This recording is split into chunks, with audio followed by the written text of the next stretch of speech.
சத்தியத்தை தெரியாம ஊழியம் பல வருஷங்கள் ஊழியம் பண்ணிட்டு இருக்க பெரிய பெரிய ஊழியர்கள் இருக்காங்க. இதெல்லாம் பார்க்கும் பொழுது இருதயம் ரொம்ப கஷ்டப்படுது. பிரியமானவர்களே, சத்தியத்தை சத்தியமாய் போதிக்கிறது இல்லை. ஆவியானவர் வரும் பொழுது என்னவா இருக்கும்? நீதியை குறித்தும் நியாய தீர்ப்பை குறித்தும் பாவத்தை குறித்தும் கண்டித்து உணர்த்துவார்னு வேதத்துல நம்ம வாசிக்கிறோம்.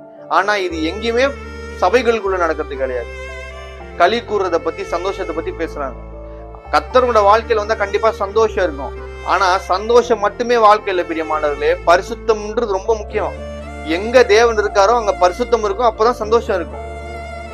எதை வேணுமோ அதை மட்டும் எடுத்துக்கிறது, களி கூறுறது, சந்தோஷம் மட்டும் எடுத்துக்கிறது, பரிசுத்தத்தை விட்டுறது, பாவத்தை குறித்து யோசிக்கிறது கிடையாது, நியாய தீர்ப்பை குறித்து பாக்குறதே இல்லை, நியாய பிரமாணத்தை குறித்து யோசிக்கிறதே கிடையாது. உட்காந்து சந்தோஷம் சந்தோஷம், கிருபை கிருபை, ஹைப்பர் கிரேஸ், சூப்பர் கிரேஸ், இப்படிப்பட்ட போதகத்தை பண்ற ஊழியர்களை என்ன நிலைமைக்கு ஆக போறாங்கன்றது தெரிய பிரியமானவர்கள். இவங்களுக்கு தேவனுடைய சத்தியம் முதல்ல தெரியாம போகுது. சத்தியத்தை